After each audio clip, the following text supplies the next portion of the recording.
ఇంకా ఎంతగానో దుష్టుడు యవనస్తుల్ని పతనం చేయాలని అన్న వ్యర్థమైన ఆకర్షణలు చూపించి యవనస్తుల్ని లోపరుచుకుంటుంది సాతాను.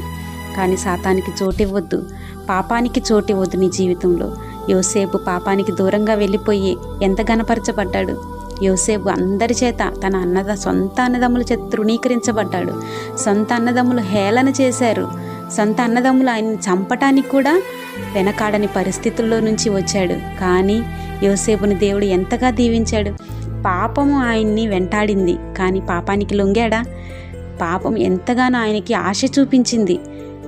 ఆ లోకాశలకి లొంగాడా యోసేపు? లేదు, దూరంగా పారిపోయాడు పాపానికి. ఆ పాప రోత జీవితానికి ఆయన దూరంగా పారిపోయి ఏం చేయబడ్డాడు? ఘనపరచబడ్డాడు. అదే దేశంలో అదే ఇంటిలో ఒక రాజుగా ఆయన హెచ్చించబడ్డాడు, ఘనపరచబడ్డాడు.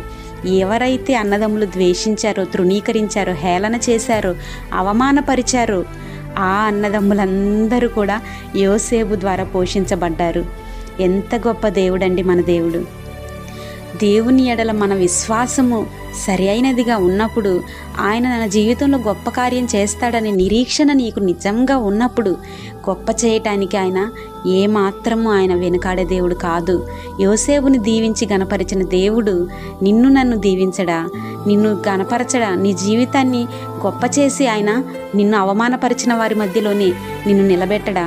అందుకు సమర్థుడు కాడా మన దేవుడు?